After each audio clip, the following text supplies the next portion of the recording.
Tabletop role-playing news. We aim to amuse and we aim to enthuse. And Morrus's unofficial tabletop RPG.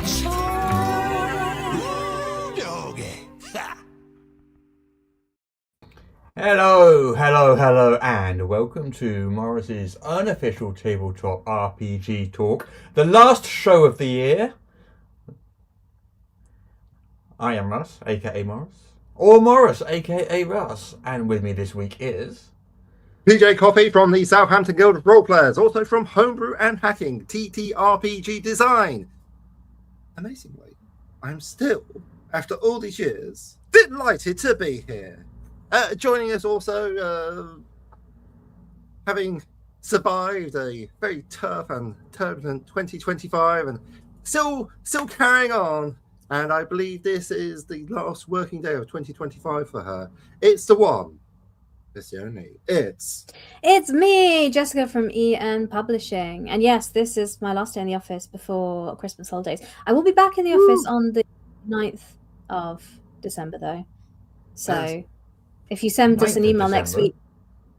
29th, yeah. 29th of December. Yeah, that's when I'll be back. I'm doing that day as well. Oh, I thought you said the 9th of December, and I was going to say, you've got a type machine. It's amazing. Oh, yes. Or you're taking a really, really, really long holiday. I'm taking a week shy of a year off just to, decompress from 2025. As one of you said, this is our Christmas special, because we will not be recording next week on the 26th. I wish I'd worn a Christmas hat now. Oh, yeah, missed opportunity. I do have a red cup. Does that count? Yeah, sure. The closest we've got, I think. I can see nothing within reach. I have festive nails. I have my advent calendar, which is a die-hard one, where I haven't moved hand screw. But what's the date today? 19th. 19th. Oh, he's got quite a way to go. Whee! 19th. There we go. Yes. He's approaching the bottom. So we won't be recording next week on the 26th, but we will be back on the 2nd of January. Not me. But not PJ, because PJ will still be holidaying. But Russ and I will be back to catch up on all the news, because this time of year, as we know, canonically, is such a busy time of year for TTRPG news, because everyone likes to launch all their products, all their games, and do stuff and things the week before Christmas. So will this be... Oh, sorry, PJ. I think it's a bold and it's a brave new tactic to do your review of the best games of 2026 at the start of the year. I mean, I gotta say, that's some big brain thinking. Yeah. Well, so we got so much news this week, haven't we, Russ? Is it just, are we going to be here for 3 hours today? 3 minutes if we're lucky. Let's try and spin this out. Everybody talk really slowly. Okay, shall we get cracking then? Shall we get started with the news that we do have? Let's talk about the TTRP news that we do have. Here we go. One for Jess. Do you want to take this one away? Talk about your favourite topic? Sure. It's more Baldur's Gate news, so take a drink. And as someone did say, it depends what's in the red cup, how festive it was. It's a cup of tea, because it's still 2 p.m. here in the UK. But yes, according to Bloomberg, Larian Studios' The Baldur's Gate 3 has sold over 20 million copies now. So that's the main thing. 20 million copies of the game have been sold now, which doesn't surprise me, because the game has done incredibly well and it's been talked about. It feels like it's in the kind of the cultural zeitgeist in the gaming space and also in TTRPG space. But yeah, you know what they don't mention though? They don't mention that you bought 19 million of those. I actually bought 2 copies. I bought one for myself. Well, yeah, I bought one for my partner as well, so that we could cross-play together. Has he installed it yet? Yes, but really? we played for a bit, but I made it not fun, because I was very early in my intense love for it, and I was being a little bit... I was being a little bit intense with what I wanted to do with it, so I made it not fun. So he's not come back to it, which is my fault. So I can't even imagine that, Jess. I just can't imagine that. No. It's not my experience of you, but I can see the underlying structures. Yeah, well, I get intense hyperfixations on things sometimes. No diagnosis attached to that. But like, and I was very heavily, and this was like September. Isn't this perfectly normal? Everyone in my family's like it too. Anyway, that's everything. But yeah, no, Baldur's Gate 3 has sold over 20 million copies. If you haven't played it, you are a TTRPG fan. I think it's a really good game. I mean, it basically uses very similar 5e mechanics. It's not exactly the same. You'll see there's differences, but if you play tabletop role-playing games, you're going to know what you're doing with this. And it's turn-based combat, which feels very much like D&D combat. And I think it's a nice gateway to get your digital gaming friends into tabletop role-playing games. So, or apparently, if you're not interested in the tactical side of D&D, it's an excellent boyfriend-girlfriend simulator if you wish to have a polycule of about 5 or 6 different people. I'm like, yeah, I mean, yes, it also has options. It has loads of options for that as well. So, because it's a role-playing game, so you can wander around the world. Things you do have consequences. Yes. You can make friends or enemies of various NPCs, and yeah, it's great. I love it. It's a good time. My hyperfixation is waning now after what? 18 months. 2 years. I think it was 2023. It sold. Because they're saying, well, they sold 15 million copies in 2024 and another 5 million in 2025, which is where the 20 million comes from. So I guess it's end of 2023, wasn't it? But I'm looking for my next fixation. I might have found it, but I also haven't got Claire Obscure yet, so that is on my Christmas list. So that will be won all the awards at the Game Awards, and that's another turn-based thing. So maybe I do. That would be my new fixation. But that's the Baldur's Gate 3 news of the week, because in 2025 we've had to mention it at least once a week. I don't know if we'll have cause to talk about it in 2026. So this may be goodbye to Baldur's Gate. Because Larian Studios is not working on Baldur's Gate 4. Which we've known for a while. They've known for a while. They're very excited about their next Divinity title. Yes, Divinity Original Sin 3, which I was very excited for and then became bitterly disappointed about because they decided to use LLM AI-generated dialogue. It's like, that didn't work out. You're behind the times on this piece of news. I'm going to put the correction on that. So they're not using AI-generated content in the game. So they're not using AI voice acting. They're not using AI art and things like that. They are using it as some placeholders whilst they do the voice recording of it. So, I mean, whether that's your stance on it, but there's not going to be AI content in the game. Interesting, though. It's not that they didn't try. Because apparently they attempted to incorporate AI into the game, but the attempts were not particularly successful. Which is why there's no AI. It's not that they chose not to use it. They tried to do it, and at least according to the interview with Bloomberg with Sven Vink, who's the CEO of Larian, it's not that they chose not to do it on ethical grounds. It's that they tried to do it. It didn't really work out well, so there's no AI in it.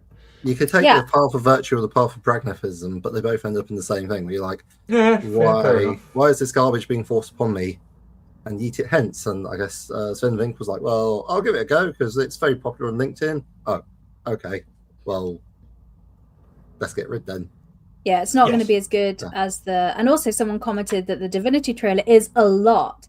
And it is. It's a very dark fantasy, which is a bit of a tone shift if you've come in at Baldur's Gate level. And Baldur's Gate is pretty dark. You've got stuff going in your eyeballs in the first intro cutscene. But it's Divinity is very... Divinity Original Sin 1 and 2 are pretty shiny. They've got some, quite challenging themes. But this game is not shiny. Have you seen the trailer? I have not. Okay, well, brace yourself. Don't let children be present or small animals. No.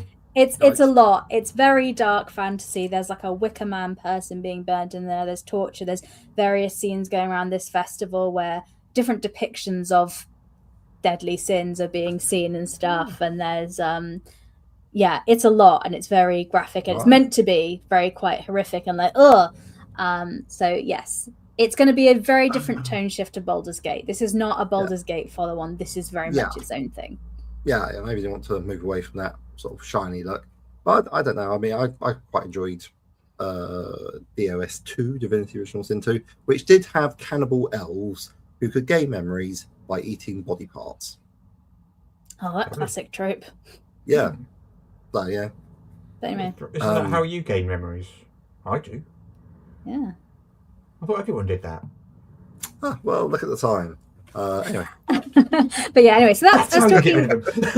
We've talked tangentially about video games because Baldur's Gate is kind of related, but we're going a bit off topic for tabletop RPGs. I've talked a little bit about some games I'm anticipating for 2026, but what are the most anticipated tabletop RPGs of 2026 for us?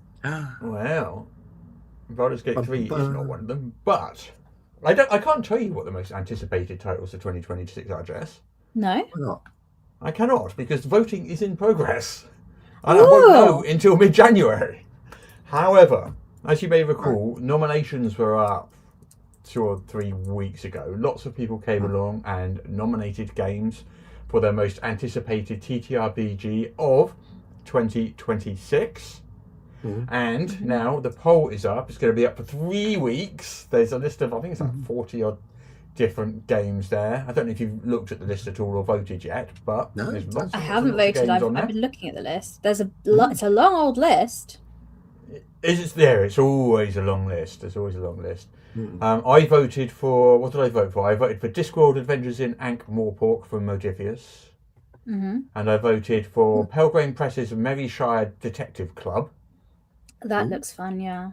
And I voted for Pioneer by Mongoose Publishing. Interestingly, I notice all 3 British companies, not deliberately in any way whatsoever, just it turns out that way, but all 3 of my votes, because you can only vote for 3, were for British companies. I don't know if it's most anticipated games for me, because I'm in the sense that, I want to go out and buy them, I'm desperate to play them, but the ones I'm most intrigued about what they're going to do with it is the Assassin's Creed game, because the tabletop role-playing game, because I like the digital game and I'm interested how you're going to get that feel in a tabletop sense. And I'm also very intrigued by the Apocalypse World, Burned Over, what are the changes and differences going to be in that. And Warhammer Fantasy Roleplay 5th edition. They're the ones I'm most interested to see, but that's more from I wonder what you're going to do with it, what the changes, what the differences from kind of more technical game design point of view I'm interested in. Actually, to play Twilight Sword by Two Little Mice, actually, that's one I'm like, I want to play that. That's the most on that list, I think. You can only choose 3 though, Jess. You have to pick 3 of those. I know, so that's why I haven't voted yet, because I'm like, do I go with what I want to play the most, or the ones that I'm most interested in reading? Because, there's some games you get, you're like, I might not rush to run and play this, but I'm intrigued to read through and see what they've done. I guess it's just how you define anticipated for yourself, I guess. Exactly. Everyone will have different criteria for why they anticipate a game. You just choose what works for you, I guess. Yeah, I'm pretty excited about The Black Company. Yes. Because that is, one of my favourite series still, from the 80s and deeply problematic as it is, but I do like it. Are you going to be doing Dream Publishing there? Yeah. Are you going to be doing the playtesting for that? Because I think they're open for playtesting at the moment. I don't have the spoons to. I'm currently running a campaign. I've started about them, but I'm currently running a campaign of 13th Age 2nd edition, and at some point, when I get my brain back in order, I will probably try to run 13th Age 2nd edition as opposed to 1st edition. It's just introducing people to it, and I've got this lovely enormous box set of the Voyager's Codex that I feel could do a thing, plus all the various bits and bobs that I would quite like to play test for Advanced 5th edition, because I've got a lot of stuff, and being part of a playtest as well would require more organisation than even I possess. Fair. I'm also starting up a Southampton-based organised play, so it's like Adventurers League, but much more local, and with the 4 different versions of 5th edition that I'm familiar with being legal characters to play. Okay. So that's going to be a challenge, but I'm looking forward to it. Fair enough. So not doing the Black Company playtest, but is one of your most anticipated TTRPGs. Yeah. I mean, if I saw the chance, if I managed to get to a convention and see the chance to play it, it's like I will leap across the room, barging people out of the way to scrawl my name. Will you actually leap? Because I would pay to see that. I would enjoy that immensely. Would you bound? I'd like to see you bound. Well, there's Russ's Christmas present sorted, PJ. Or skip. Skip. Leap before him. Yeah, Russ has never really encountered me in a sort of outdoorsy context, I suspect. Yeah, no. So yes, he didn't understand that these are things that I do regularly, so that's okay. It'll be exciting for you, Russ. I'm sure. Well, I do. Anyway. But dear listener, fine, okay, you can... Fine. I clearly don't know what I do. Okay. Dear listener, you can tell us the Tabletop RPGs you are most anticipating in 2026 by voting. Link will be in the show notes. Is there anything else on there that you're looking forward to, anticipating? Is that me as well? Yeah. I don't know too much about it, but it's by Exalted Funeral, which I have good impressions of. And it's called Land of Eam, Dungeoneer Adventures. Yeah, that's on there. Yeah. And like I'm not really focused enough to really remember stuff, but that does sound very much like the sort of thing that I would enjoy. I'm not quite sure why, but I'm like, that's something. And I'd be quite interested to see what Renegade does with Dungeon Crawler Carl. That's Litfic RPG. Like, I mean, because I do enjoy a bit of Litfic. Like, I'm more familiar with Drew Hayes' NPCs. What's it? He Who Fights Monsters by Shirtaloon. Travis Devereaux, I think it is, the Australian. I mean, that's Australian Isekai. And quite frankly, I was like, okay, I like where you're going with this. This is very cool. So Dungeon Crawler Carl has promise for me. I don't know it will be good, but it's got promise. All right. So, if you want to vote in this, you can head on over to the link in the show notes. You can vote for up to 3 games from 2026, and we'll reveal the results live in this very, very show in mid-January. Well, when does it end? The voting ends on January the 8th, so whatever show is the one after that. The 9th, the next day. The 9th, okay. We'll reveal on the 9th, January the 9th, we will reveal what the most anticipated games of 2026 are. There we go. Yeah. And if you want to cast your vote, you must do it now. And did I mention that I'm anticipating Pioneer? I am also anticipating Pioneer, very much so. Well, you're actually able to back it, so that's good stuff. No, I'd love to play that game. That sounds very much the sort of thing that I would have. Sounds great. No, it sounds so good. Oh. Pioneer being the space-based, sort of near-future, hard sci-fi, space-based exploration, sort of NASA-themed game from Mongoose. Powered by a Traveller adjacent game system, as I understand it. Yes. Yeah, very much looking forward to that. They briefly spoke about Pioneer on the interview, not D&D interview I did with them when we were talking about Traveller. So if you want a bit of info from the horse's mouth, if you go to the Traveller episode, which was a couple of months ago, they briefly talk about it at the end. One thing that interests me about that is it's going to be primarily not combat based.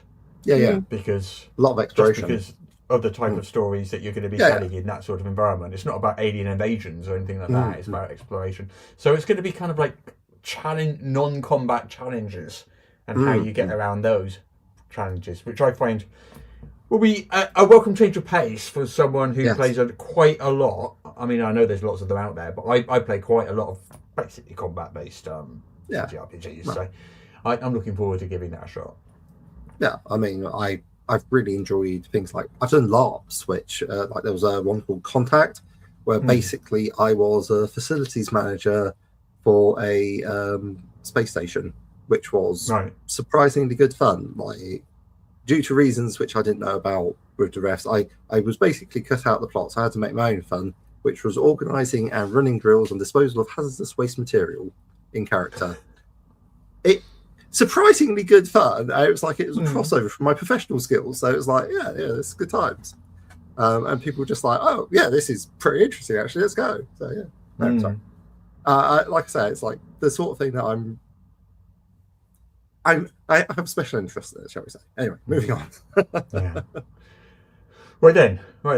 One game that is not an anticipated game. It was originally on the list of most anticipated games of 2026, but it had to be removed from that list because it turns out it has just been released. So it's not being released in 2026. But I thought I'd mention it anyway.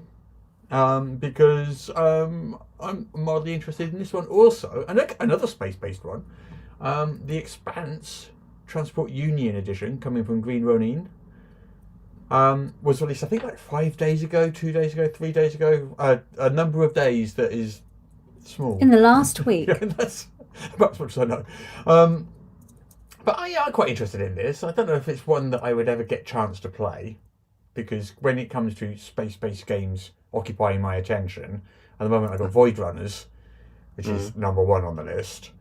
Pioneer is number 2. So it's probably going to be in the number 3 slot.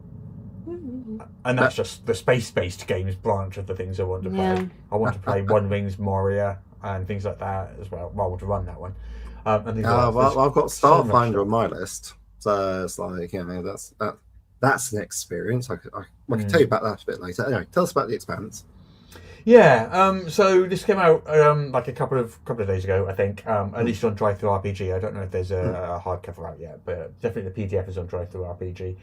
It uses the adventure game engine from Green Ronin, and it's James S.A. Corey's book series, which was turned into a very successful TV show. This isn't the first edition of this game. It's been out for a while. Yeah. So I don't know what the changes are specifically between the Transport Union edition and the previous one.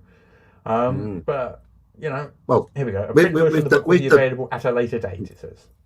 Yeah, with the books, as the series progresses, things get increasingly wilder, and there is there's some quite large time skips as well. So I suspect from the cover and from context that there's going to be some of the more up-to-date stuff. I don't want to give spoilers for anyone who's reading the series, but it is significantly different from the near future, near-Earth sci-fi that the first book and TV series were all about. So sounds wonderful. And that's about as much of as I've seen, to be honest. I haven't read the book. I saw the first season. I want to say there's 7 or 8 books now. So some of the second season, maybe. Yeah. That's about all I've seen. But I've heard bits and pieces about where it goes, so I've got. I don't want to give spoilers for it, because I do regard that as a egregious and terrible crime, but it does get very fun. So nice. Right. Okay, next in the news, who is on the move? Who is loose? I'm feeling the magic here. I'm feeling the force. For Jessica's benefit, we are quoting song lyrics from a TV show that was created before she was born. Most likely. I don't think it was. Well, when was Thundercats? 80s. When were you born, Jess? The late 80s. The late 80s. So there might be some. So possibly then. Possibly then. Okay. Yeah. It was launched. It was launched in 1985. So it is before my time. It is before my time.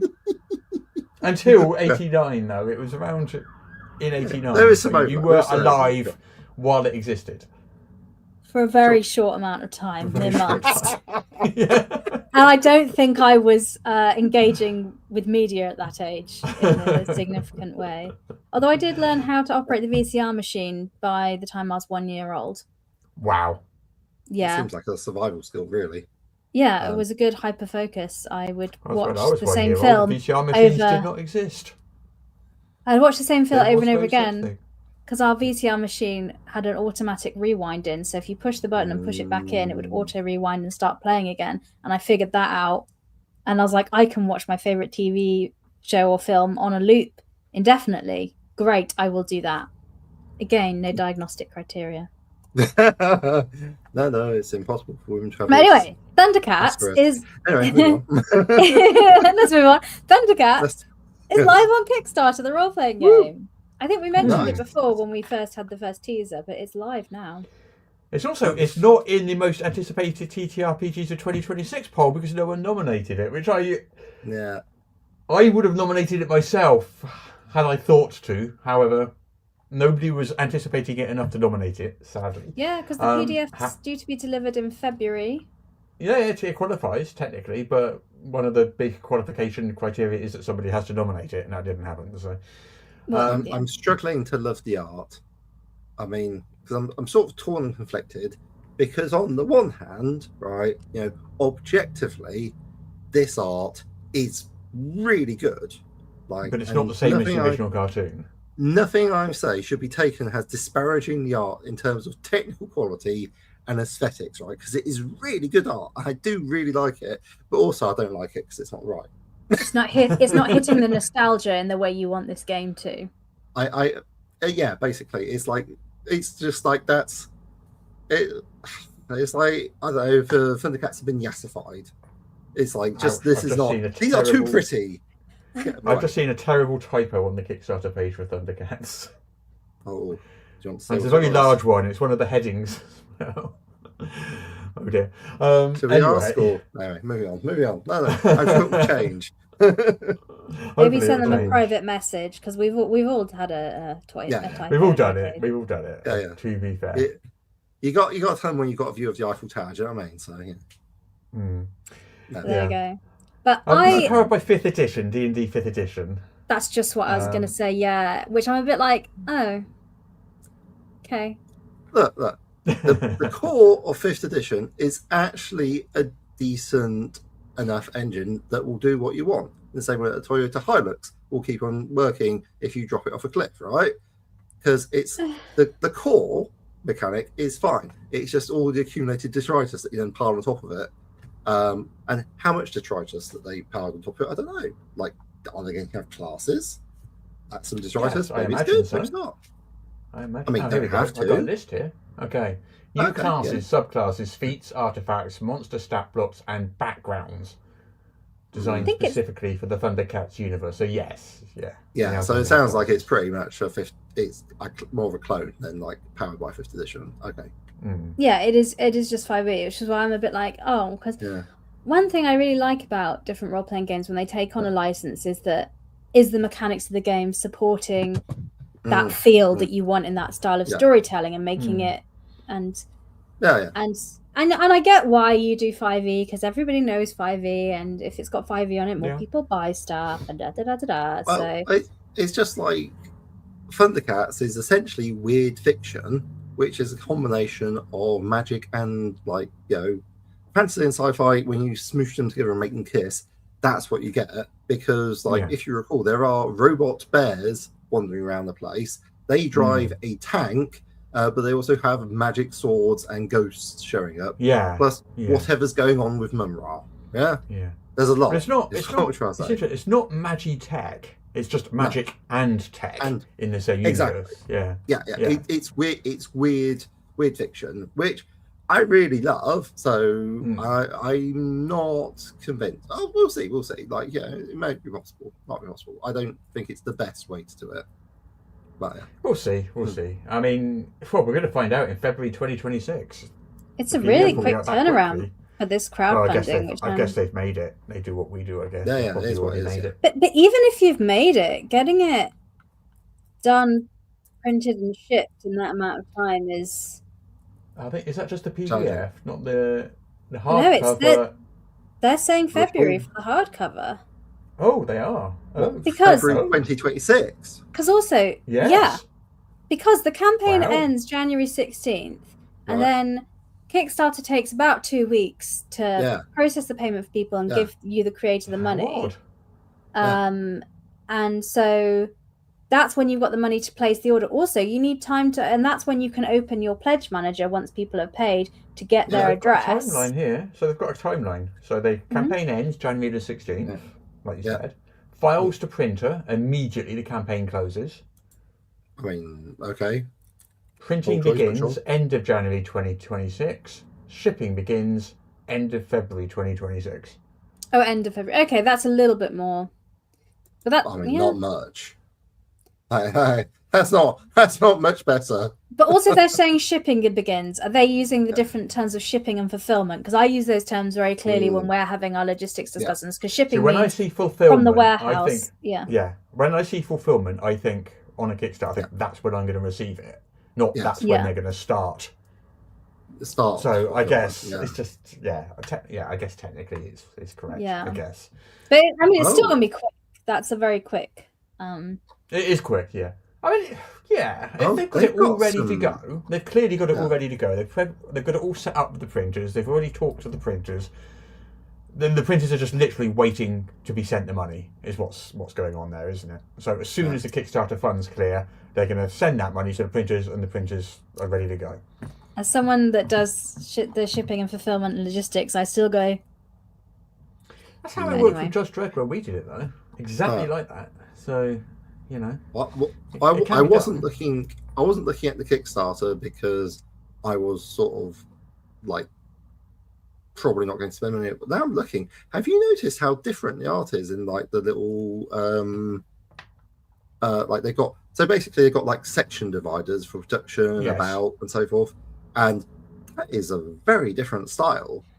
I think the section dividers are from the graphic novels, from the comic books style. I think that's why it's different, and they've gone for a slightly different art style for the role-playing game. I think. I don't know. Don't quote me, but that looks like that's what they have chosen to do. I don't know. I didn't even know there were Thundercats comic books. I'm sure there probably are. Now thinking about it, it's almost certain that there would be. I've never come across them myself, but I feel like I've seen them. That was my exposure. I'm sure to they them exist. On the TV show. I'm sure they do. I'm sure they do, but I've never seen them. But there's comic books of everything, isn't it? There's Star Trek comic books, there's Doctor Who comic books, there's Star Wars comic books. If it exists, it's comic books. I love a good graphic novel. Yeah. Interesting stuff. Anyway, I'm half tempted to back it.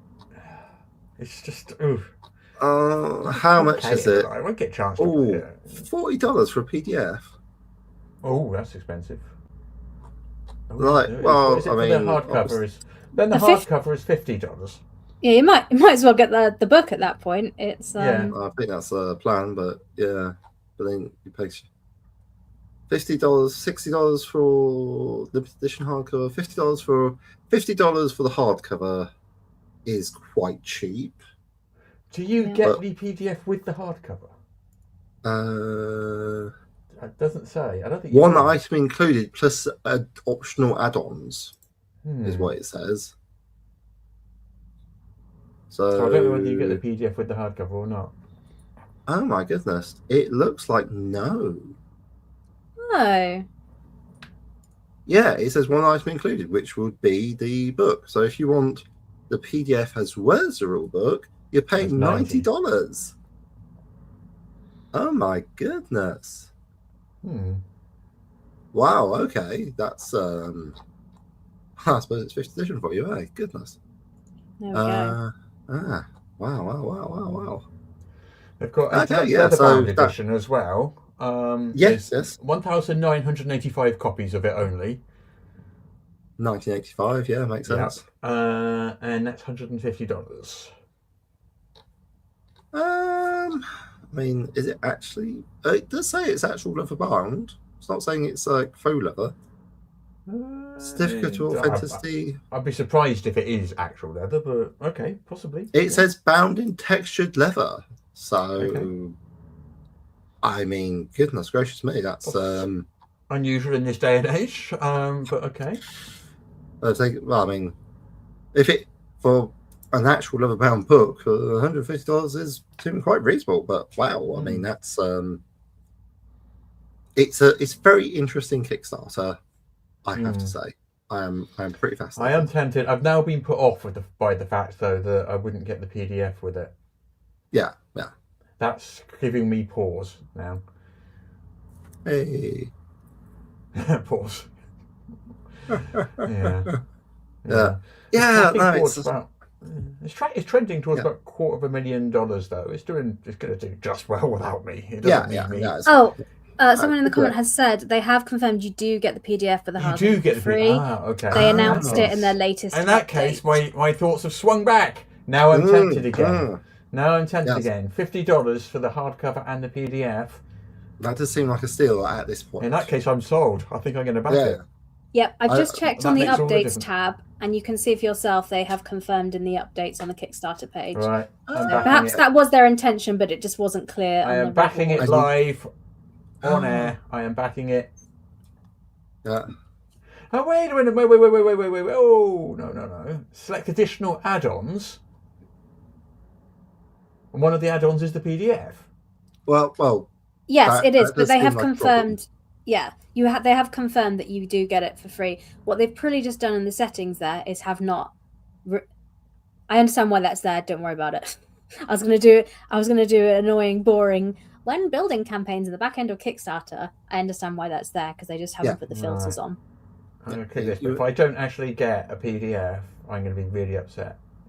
Well, if you look at the update number 2, it says free Thundercats RPG digital PDF with the hardcovers. Probably because they got like about 1 million emails. Well, it's done now. Hey, I backed it. Yeah. It is backed. You've done You're it committed. now. I'm committed. And this is a Kickstarter project. Kickstarter has said project we love on there. Well, yeah, because they love it because it's making a ton of money. And you know what other project they love? Oh, is it They Enchanted Trinkets? Kickstarter, another project that Kickstarter loves. Yes, tell me more. This is the first time that Kickstarter has ever loved one of our products. No, that's not true. No. Is that not true? Sure? No, we've had it on other ones. What other one did they love? I can't remember, but we have had it Level before. Up, didn't they? The OG Kickstarter. There's been a few. There's been a few. It's not the first one. Like Ian Publishing. What is the first one that I recall? That may very well be true. That'll be a 3-minute laughter break. Yeah, that may be true. It's the first one that you recall, but it is not the first one we've ever had. No, I don't anyway, Enchanted Trinkets. Yes, no. Good job. Well done. It's live. To you and Jess. Yes. It is live. Yes. It's doing okay, doing well. 500 magic items for your D&D games. This is 5e rather than Level Up, although obviously it works perfectly well with Level Up because 5e stuff does. But yeah, it's doing really well. 500. We're giving away every day on this Kickstarter. It's basically like our version of a little advent calendar almost. Because there's 30 days of the Kickstarter, or there were, we're down to like 28 now. 30 days of the Kickstarter, and each day we're giving away one of the magic items.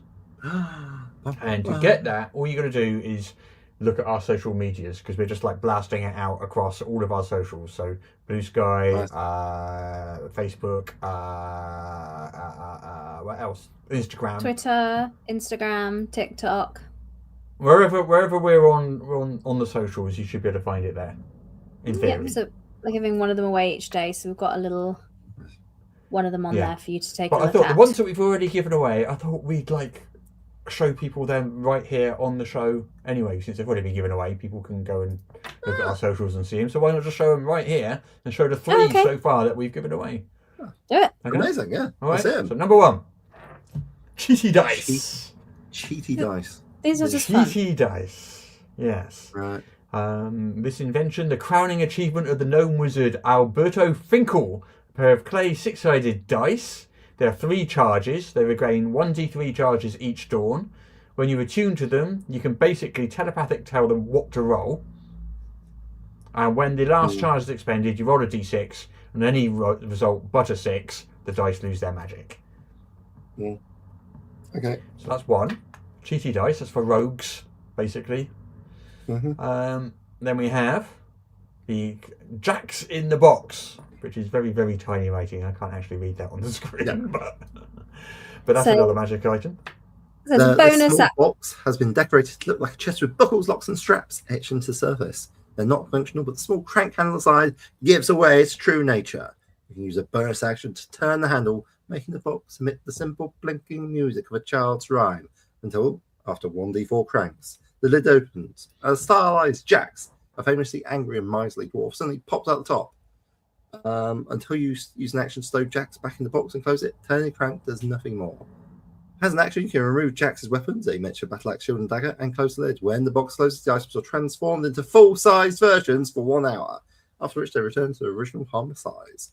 That can be used once a day, upon which all of the miniature weapons are back in the Jax in the box at dawn. Or you can use an action to add a miniature version of a non-magical item worth less than 10 gold pieces to the box. Roll d6. If the result is greater than or equal to the number of items Jax already possesses, the new item is added and can be removed and enlarged as described above.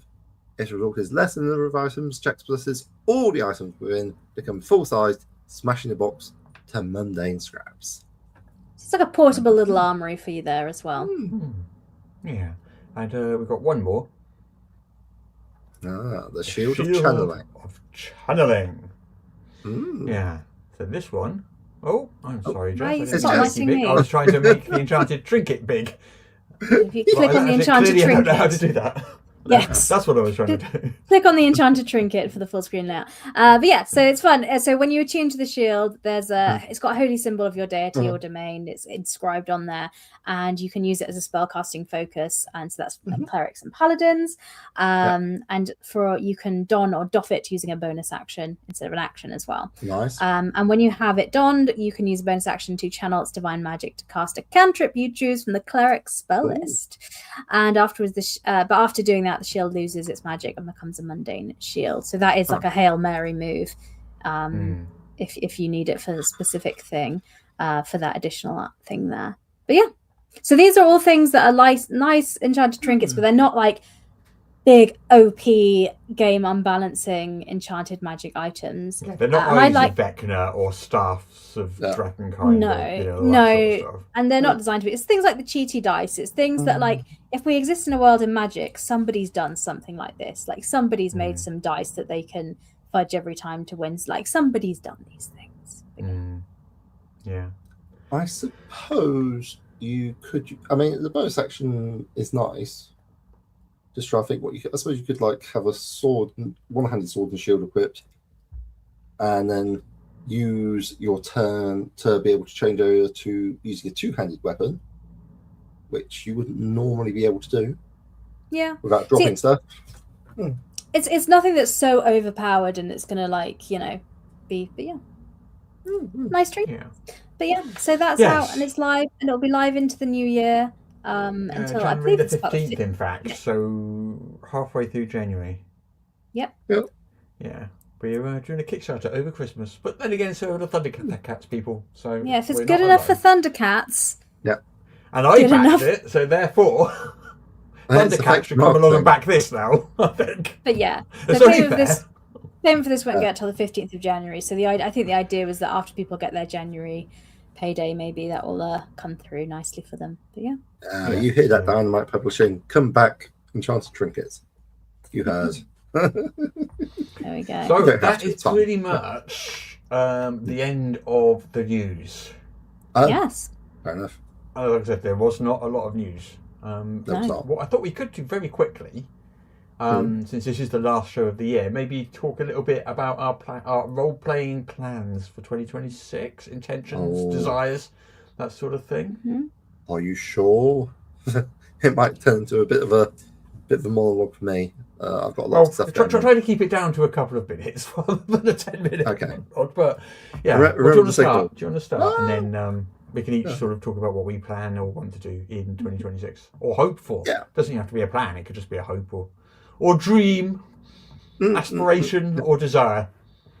Yeah, my 2026, I am doing a Southampton-based organised play, which is, for those unfamiliar, it means it can have a character, they can play an adventure, and then it can go to another table where another GM will then also be able to let you play the same character, which seems to be an expectation that people have, but which is very, very rarely fulfillable.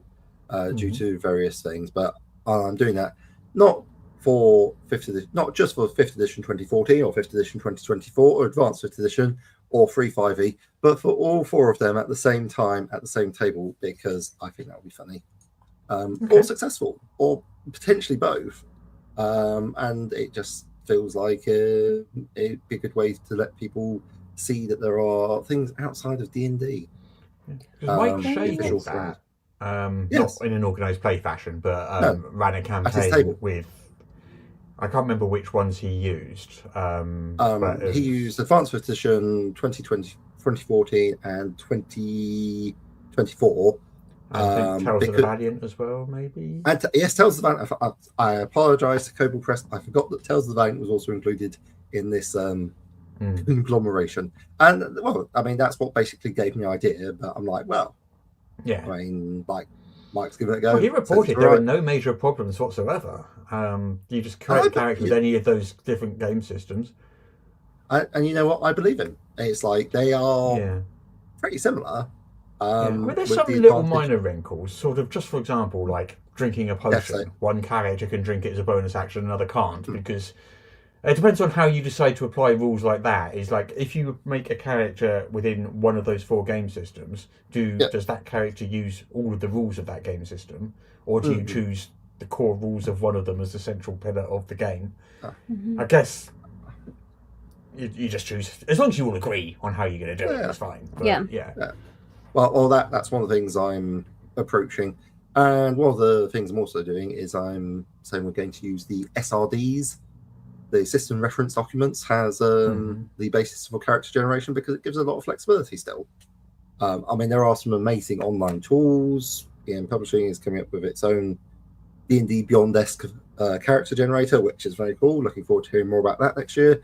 But for the sake of, quote, simplicity, unquote, in this fairly complicated project, and to improve accessibility, because not everyone's got access to all the books and so forth, it's like, let's try it out and see what it is. And then, depending upon, or if you've got the actual printed material, then sure. But otherwise, if you're doing it electronically, which I think a lot of people will be, or wanting to try the game, then it's something that everyone has access to. Because I don't have the 2024 D&D books. I don't really want them either. I don't have a lot of use for them. But I do have access to the SRD. So if your character's made from the SRD, I could ref a game where you are playing with that character easily enough. And same with things like the Black Flag for Tales of Valiant. Same with Level Up. I guess if you're running a game, you need access to all 4 just so that you know what your players are doing.